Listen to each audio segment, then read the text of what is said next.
Hello and welcome to my channel. Say hi to a happy day. In this channel, I would like to share tales and stories I personally picked and or my kids' favorite book stories. Let's enjoy listening while I read to you a story, Disney's Robin Hood. Long ago, King Richard left England on a crusade, and his brother, Prince John, took over the crown in his absence. But Prince John was greedy. He made the people of Nottingham pay high taxes and left them poor and starving. Robin Hood, a smart and honest fox, decided to fix things. He and his friend Little John the Bear robbed from the rich to feed the poor. They were loved by all the good peasants of Nottingham. One day, the rabbit family was celebrating Skippy's 7th birthday. Skippy opened his present, a single gold coin his family had saved. But just then, the sheriff of Nottingham, the prince's right-hand man, appeared, grabbed it right out of the little rabbit's paws, and left. Seeing what had happened, Robin Hood gave Skippy his bow and arrow and his prized feather cap to make up for the sheriff ruining his birthday. As he prepared to leave, Robin gave Mother Rabbit a satchel of coins, promising, "Someday, there'll be happiness in Nottingham again. You'll see." Excitedly, Skippy and his friends raced off into the forest to play with Robin's bow and arrow. They arrived at a large hill near the castle, and Skippy shot an arrow into the distance. It soared right over the hills of the castle and into Prince's backyard, where King Richard's niece, Maid Marian, was playing badminton with Lady Cluck. The little animals snuck in through the side gate but were spotted right away. "Who does this young archer remind you of?" Maid Marian asked Lady Cluck. "Why, the notorious Robin Hood," Lady Cluck answered. Maid Marian invited the children into the garden and told them about Robin Hood had been her sweetheart many years ago. She showed them the tree where she and Robin had carved their initials together. Later, Maid Marian spoke to Lady Cluck about Robin Hood. "Oh, Clucky, surely he must know how much I still love him," she cried. They had been apart for so long. Had he forgotten all about her? But of course, Robin Hood had not. Elsewhere in the forest with Little John, Robin Hood was daydreaming about Maid Marian too. In fact, he was so distracted that he burned dinner. Just then, their friend Friar Tuck stopped by with news of an archery tournament at the castle.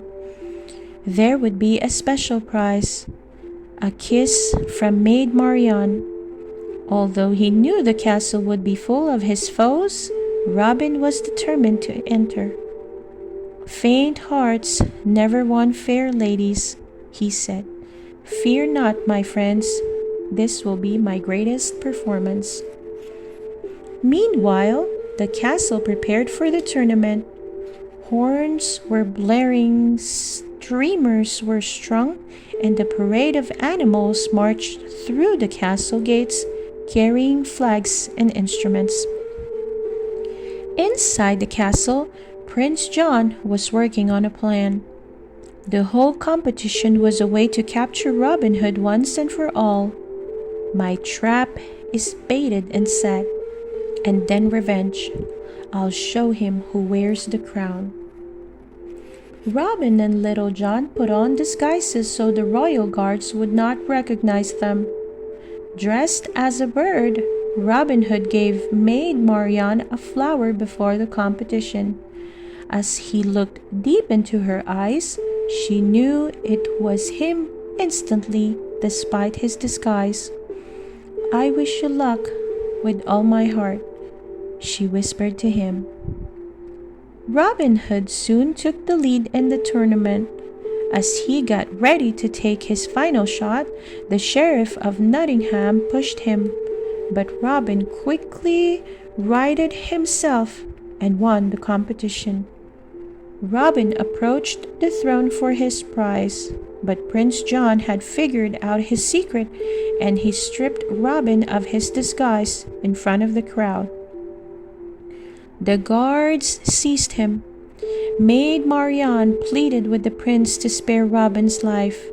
He refused, but Little John snuck up behind the prince and threatened him so that he would release Robin. The prince did, and the fight began. Before anyone could stop him, Robin swung in on a rope and swept Maid Marian off her feet. Robin and his friends raced off into the safety of Sherwood Forest. Later that evening, they celebrated their good fortune by dancing under the stars. Angry about losing to Robin Hood once again, Prince John made his subjects pay dearly for his humiliation. The taxes became so high that the people of Nottingham could not pay them, and anyone who couldn't pay taxes ended up in jail. Soon all of Robin Hood's friends had been arrested. Robin Hood and Little John planned a jailbreak to free their friends. Disguised as a guard, Robin Hood stole the keys from the sleeping Sheriff of Nottingham and quietly unlocked his friend's cell. As his friends escaped, Robin Hood climbed into the prince's bedroom to take back his friend's gold. As Robin pulled the bag of gold from Prince's sleeping hands, the prince's friend, Sir Hiss, woke up and snagged the bag with his teeth.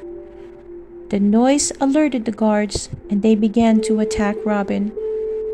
Seeing no other way out, Robin climbed to the very top of the tower and jumped into the moat below. Robin did not surface, and it seemed all was lost. But then Robin appeared at the shore. He and his friends escaped into the forest together. Lucky for the townspeople, King Richard returned shortly after. The people of Nottingham were free and happy again, and Prince John, the Sheriff of Nottingham, and their cronies were sent to jail. Robin Hood and Maid Marian were finally married. It appears that I now have an outlaw for an in-law, King Richard said happily. The end. I hope you enjoyed listening to the story, Disney's Robin Hood. Please don't forget to hit that like button and subscribe to listen to more of our favorite book stories. See you soon!